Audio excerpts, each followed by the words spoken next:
انہوں نے یکم ربیع الاول کو آپ کو بلایا ہے، اور کس کے لیے؟ نصرت حسین ابن علی کے لیے۔ دیکھیے یہ ایام بڑے خاص ایام ہیں، اور آنے والے کچھ دن ہوتے ہیں جو تاریخی بن جاتے ہیں۔ جیسے ایک دن آ رہا ہے، یکم ربیع الاول کا دن ہے، 40 تو آپ کریں گے انشاءاللہ، پہلے بھی ہم نے ذکر کیا ہے۔ کچھ ایام ہیں جو اپنی ایک عظمت رکھتے ہیں، ان میں سے ایک دن آ رہا ہے جسے یکم ربیع الاول کہتے ہیں۔ اس کا اعلان کر دیا گیا ہے کہ آپ حضرات کے حقوق کو سلب کیا جا رہا ہے، آپ حضرات پہ ظلم کی تلوار چلائی جا رہی ہے۔ اس تلوار کو، اور دیکھیے جو قومیں تلوار چلتی دیکھ کر خاموش رہتی ہیں، پھر تلوار اور صاحب تلوار ان پہ سوار ہو جاتے ہیں، پھر کبھی وہ اس قابل نہیں رہتے کہ اپنے حق کے لیے آواز اٹھا سکیں۔ دیکھیے پہلے تو کہا جاتا تھا ہمارے قائدین، ہمارے علماء، ہمارے سرپرست، ہمارے بڑے وہ نہیں نکلتے ہیں، انہوں نے ہماری قوم کو مایوس کر دیا ہے۔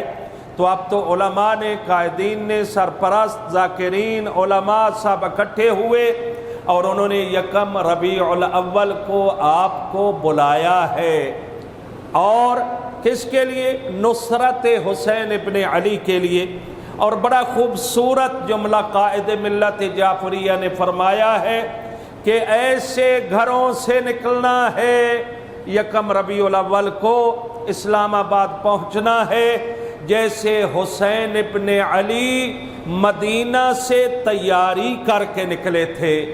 موت کے لیے تیاری ہے، کفن باندھ کے نکلے ہیں، اب دوبارہ واپس نہیں جانا، جو ہمارا حق ہے ہم لے کر رہیں گے، چاہے جتنا ہمیں بیٹھنا پڑے۔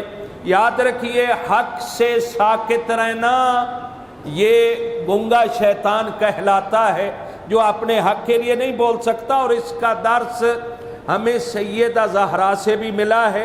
سیدہ زہرا نے حق کے لیے آواز اٹھا کر ہمیں ایک درس دیا ہے، قیامت تک کے لیے بی بی پاک کی آواز ہمارے کانوں سے ٹکراتی رہے گی کہ محمد مصطفیٰ کی بیٹی نے ہمیں سکھایا ہے، ہمیں بتایا ہے کہ اپنے حق کے لیے کھڑے ہو جاؤ، جب سمجھو کہ تم سچے ہو، تمہارا نہ بولنا اسلام کے لیے بھی نقصان دہ ہے، تمہارے حق کے لیے بھی نقصان دہ ہے، تمہارے مذہب و مسلک و عقیدہ کے لیے بھی نقصان دہ ہے۔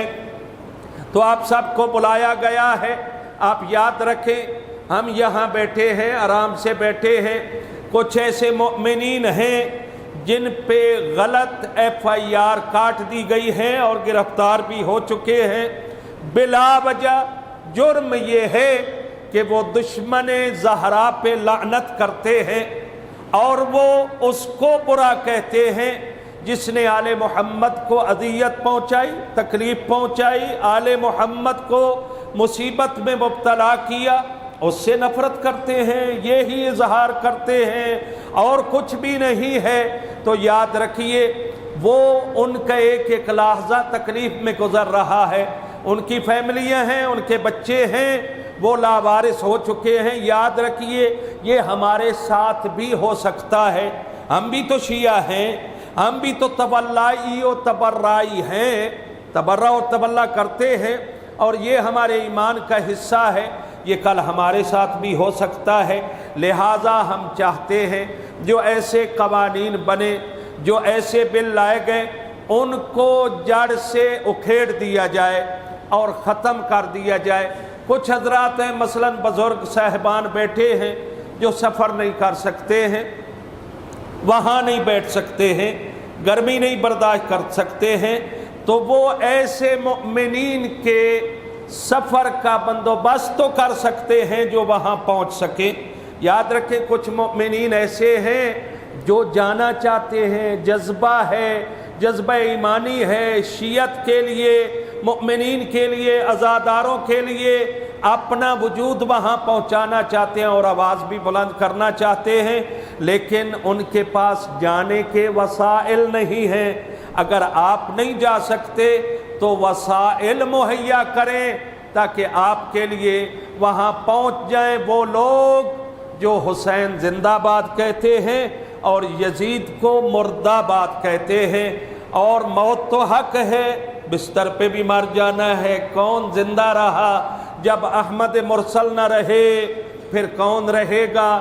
بڑے بڑے علماء، بڑے بڑے انبیاء، بڑے بڑے اولیاء سب دنیا سے چلے گئے، نظام خداوندی ہے، ہم نے بھی چلے جانا ہے، بستر پہ مر جانا اس سے بہتر ہے کہ امام حسین کے راستہ میں جان دے دی جائے۔